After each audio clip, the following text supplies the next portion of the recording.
Hey everyone, this is my watch list for Thursday, June 18th. All right, so what happened yesterday? Big day.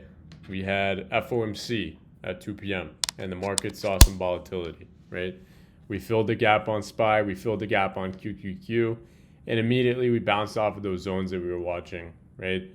Tomorrow the market's closed, Juneteenth, okay? So today is basically Friday, and options are going to move like Friday con. So be careful trading 0DTE because there is no Friday expiration. Tomorrow the market's closed. Futures market is open though, okay?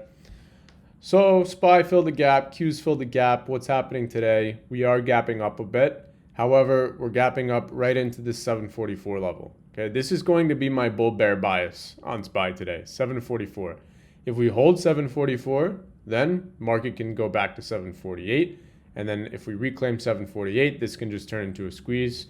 If we're below 744, we can sell back in a previous day low, 740. And then if we lose 740, that's where the real selling can start back down into 735. Okay. QQQ, same thing, gapping up a little bit stronger than SPY, up 1.38%.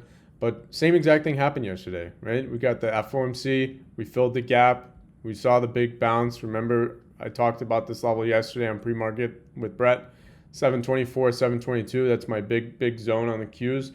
That's exactly where we bounced off of, right? And now we're just gapping right up into yesterday's high, okay? So yesterday's high, you see here, 735.50-ish, 735.50, 736. That's going to be my bias on the Qs. If we reclaim yesterday's high, 736, then we can look for longs back into the 745, 746 area, okay? If we fail this high, then we can look for shorts. And if we lose this demand, then that's where things get ugly. You know, if we lose 722, I don't have anything back down to like 712, 711, okay? So let's see what happens off the open. I don't really have a bias set yet until I know, do we reclaim or do we break down? Apple, we nailed this trade yesterday. Brett and I both talked about this in the pre-market, right? We said bear flag, okay?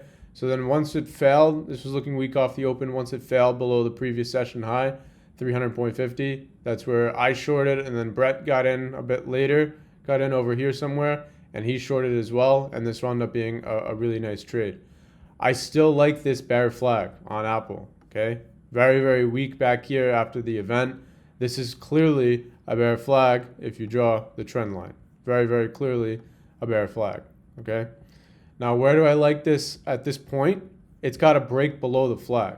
And where does it break below the flag? For me, it's 294, okay? 294 was basically where we bounced at the end of the session yesterday, 294.30, and it was also the low of day from Tuesday. If we get below 294, this is going to sell back down to 290, 288, all right? So that's what I'm watching today on Apple, 294 breakdown.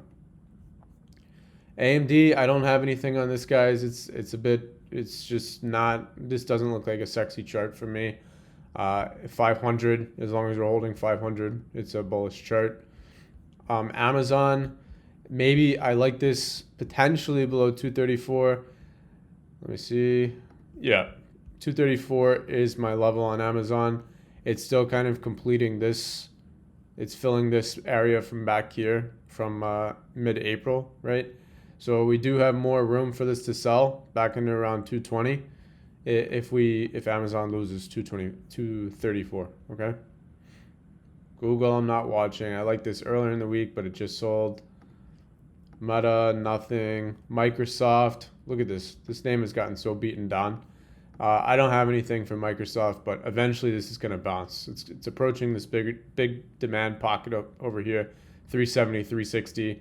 It's likely going to bounce at some point soon. Same with Netflix, right? Netflix is at 77.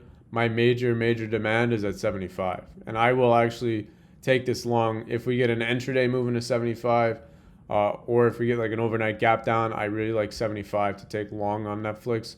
This was a huge area that we have yet to tap. We have yet to retest that level, okay? So if we get to 75 today, I'll actually take longs on Netflix. PLTR held the zone that I had mentioned last week. This zone is huge, but it's still not really bouncing much off of that level. For this to really turn bullish, it's got to reclaim 136, and then 140, right? But if we break below this zone, guys, this is going to sell to 100, right? It's going to sell all the way to 100. If we lose, this is major support. If we lose this, I would expect at least another 10% drop. Nvidia, I liked this yesterday below 207. It kind of took all day for that move to happen. It was really after FOMC that we got the breakdown. This was a nice little scalp if you caught this reject here into 206. I had mentioned that before we got off live, but it's a little bit choppy right now.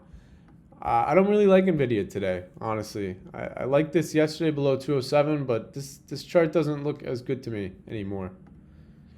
Tesla, I like this below 400. I got out of this perfect timing. So this is why it's important to be able to read the tape and understand when you see buying and selling, right?